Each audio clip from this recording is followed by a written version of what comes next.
Hello students, welcome to online school. Today we see chapter 5 शासक और इमारतें of 7th class social science. Watch the video from start to end. If you like the video then please like and share. आइए हम chapter 5 शासक और इमारतें का solution कर लेते हैं। ठीक है,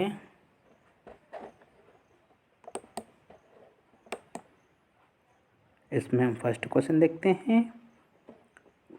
वास्तुकला का अनुप्रस्थ टोडा निर्माण सिद्धांत चापाकर सिद्धांत से किस तरह भिन्न है? वास्तुकला का अनुप्रस्थ टोडा निर्माण सिद्धांत चापाकर सिद्धांत से किस तरह भिन्न है? इसका आंसर देख लेते हैं। अनुप्रस्थ टोडा निर्माण 7वीं और 10वीं शताब्दी के मध्य, ठीक है, 7वीं और 10वीं शताब्दी के मध्य वास्तुकार भवनों में और अधिक कमरे, दरवाजे और खिड़कियों बनने लगे। ठीक है, छत, दरवाजे और खिड़कियां अभी भी 2 ऊर्ध्वाधर खंभों के आर पार एक अनुप्रस्थ सहतिर रखकर बनाए जाते थे। ठीक है, छत, दरवाजे और खिड़कियां अभी भी 2 ऊर्ध्वाधर खंभों के आर पार एक अनुप्रस्थ सहतिर रखकर बनाए जाते थे। वास्तुकला की यह शैली अनुप्रस्थ टोडा निर्माण कहलाई जाती है। ठीक है, वास्तुकला की यह शैली अनुप्रस्थ टोडा निर्माण कहलाई जाती है। ठीक है, चापाकार सिद्धांत। दरवाजों और खिड़कियों की ऊपर की अधिरचना, दरवाजों और खिड़कियों के ऊपर की अधिरचना का भार कभी कभी मेहराबों पर डाल दिया जाता है। वास्तुकला का यह चापाकार रूप था। ठीक है, वास्तुकला का यह चापाकार रूप था। सेकंड क्वेश्चन देखते हैं। शिखर से आपका क्या तात्पर्य है? शिखर से आपका क्या तात्पर्य है? इसका आंसर देख लेते हैं। मंदिर का शीर्ष जिसके नीचे गर्भगृह स्थित होता है मंदिर का शिखर कहलाता है। ठीक है, मंदिर का शीर्ष जिसके नीचे गर्भगृह स्थित होता है मंदिर का शिखर कहलाता है। ठीक है, नेक्स्ट क्वेश्चन देखते हैं। पितरा दूरा क्या है? पितरा दूरा क्या है? इसका आंसर देख लेते हैं। उत्कीर्णित संगमरमर अथवा बलुआ पत्थर पर रंगीन, ठीक है, इसे ध्यान से समझेगा। उत्कीर्णित संगमरमर अथवा बलुआ पत्थर पर रंगीन ठोस पत्थरों को दबाकर बनाए गए सुंदर तथा अलंकृत नमूने पितरादूरा कहलाता है। ठीक है, उत्कीर्णित संगमरमर अथवा बलुआ पत्थर पर रंगीन ठोस पत्थरों को दबाकर बनाए गए सुंदर तथा अलंकृत नमूने पितरादूरा कहलाता है। ठीक है, नेक्स्ट क्वेश्चन देखते हैं। एक मुगल चारबाग की क्या खास विशेषता है?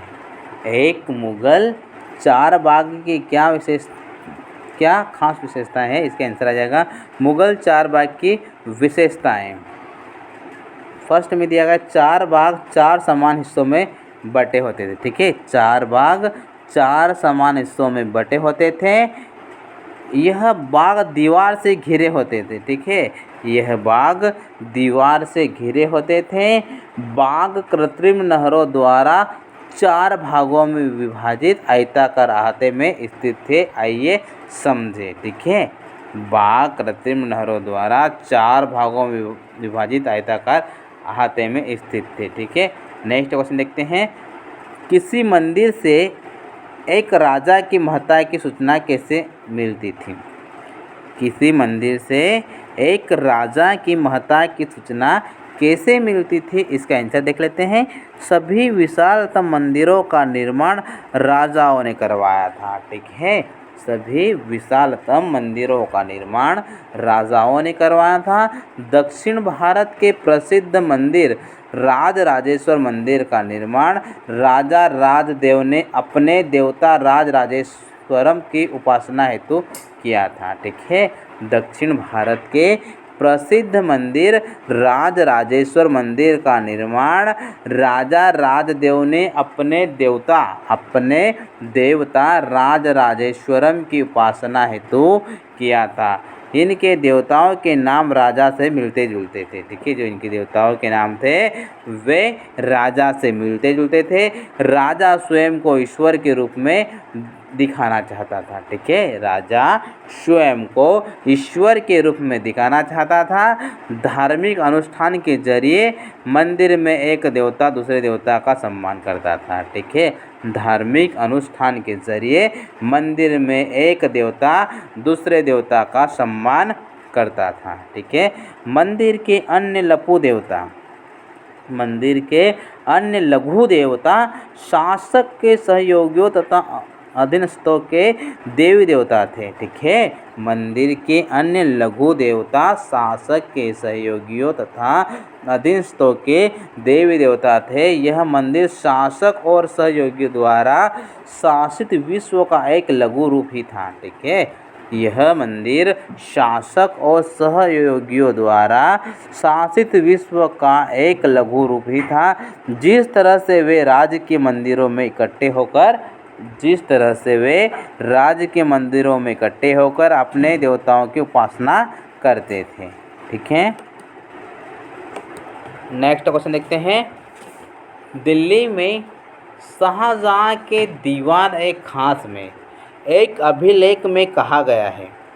दिल्ली में शाहजहां की दीवान एक खास में एक अभिलेख में कहा गया है, अगर पृथ्वी पर कहीं स्वर्ग है तो वह यही है। अगर पृथ्वी पर कहीं स्वर्ग है तो वह यही है, यही है, यही है। यह धारणा कैसे बनी, इसका आंसर देख लेते हैं। शाहजहां की पत्नी मुमताज़ की 1600 ईस्वी में मृत्यु हो गई थी। ठीक है, शाहजहां की पत्नी मुमताज़ की 1631 ईस्वी में मृत्यु हो गई थी।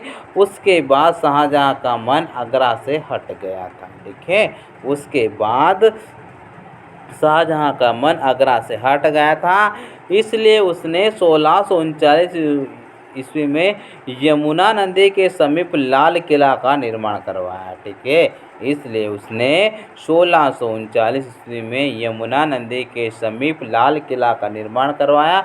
लाल किला के अंदर बनाया गया दीवान एक खास संगमरमर का बना हुआ अद्भुत इमारत जिसमें कई तरह की नक्शियाँ बनाई गई हैं।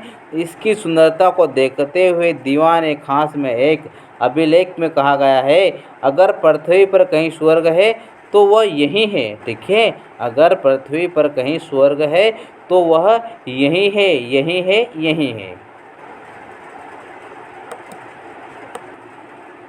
नेक्स्ट क्वेश्चन देखते हैं। मुगल दरबार से इस बात को कैसे संकेत मिलता था कि बादशाह से धनी निर्धन शक्तिशाली कमज़ोर सभी को समान न्याय मिलेगा। मुगल दरबार से इस बात को कैसे संकेत मिलता था कि बादशाह से धनी निर्धन शक्तिशाली कमज़ोर सभी को समान न्याय मिलेगा, इसका आंसर देख लेते हैं। मुगल दरबार में निम्न बातों से संकेत मिलता है। ठीक है, मुगल दरबार में निम्न बातों से संकेत मिलता है कि धनी निर्धन शक्तिशाली कमज़ोर सभी को बादशाह से समान न्याय मिलेगा। ठीक है, सभी को बादशाह से समान न्याय मिलेगा। फर्स्ट नंबर पे दिया गया है, बादशाह के सिंहासन के पीछे पित्रादुराय के जड़ाऊ काम की एक श्रृंखला बनाई गई थी। ठीक है, बादशाह के सिंहासन के पीछे पित्रादुराय के जड़ाऊ काम की एक श्रृंखला बनाई गई थी, जिसमें पौराणिक यूनानी देवता ऑर्फियस को वीणा बजाते हुए चित्रित किया गया था। ठीक है, जिसमें पौराणिक यूनानी देवता ऑर्फियस को वीणा बजाते हुए चित्रित किया गया था। ठीक है, सेकंड पॉइंट देते हैं। ऐसा माना जाता था कि ऑर्फियस का संगीत आक्रामक जानवरों को भी शांत कर सकता है। ठीक है, ऐसा माना जाता था कि ऑर्फियस का संगीत आक्रामक जानवरों को भी शांत कर सकता था और वे शांतिपूर्वक एक दूसरे के साथ रहने लगते हैं। ठीक है, और वे शांतिपूर्वक एक दूसरे के साथ रहने लगते हैं। ठीक है, थर्ड पॉइंट देखते हैं। शाहजहाँ के सार्वजनिक सभा भवन का निर्माण यह सूचित करता था कि न्याय करते समय राज्य ऊंचे और निम्न सभी प्रकार के लोगों के साथ समान व्यवहार करेगा और सभी श्रद्धाओं के साथ रह सकेंगे। ठीक है, नेक्स्ट क्वेश्चन देखते हैं। आज धनी और शक्तिशाली लोग विशाल घरों का निर्माण करवाते हैं। आज धनी और शक्तिशाली लोग विशाल घरों का निर्माण करवाते हैं। अतीत में राजाओं तथा उनके दरबारियों के निर्माण किन मायनों में इनसे भिन्न थे? ठीक है, अतीत में राजाओं तथा उनके दरबारियों का निर्माण किन मायनों में इनसे भिन्न थे? इसका आंसर देख लेते हैं। अतीत में राजाओं तथा उनके दरबारियों का निर्माण निम्न प्रकार से आज के धनी और शक्तिशाली लोगों से विशाल घरों से भिन्न थे। ठीक है, फर्स्ट में दिया गया है, अतीत के राजाओं के अधिकांश घर पत्थर के किले के रूप में निर्मित थे। ठीक है, अतीत के राजाओं के अधिकांश घर पत्थर के किले के रूप में निर्मित थे। ठीक है, सेकंड पॉइंट देखते हैं। किले को सुरक्षित करने के लिए किले के चारों ओर गड्ढे खोदे जाते थे। ठीक है, किले को सुरक्षित करने के लिए किले के चारों ओर गड्ढे खोदे जाते थे। उनके आवास ऊंचे स्तर पर बनाए जाते थे। ठीक है, उनके आवास ऊंचे स्तर पर बनाए जाते थे। सुरक्षा को विशेष महत्व दिया जाता था। ठीक है।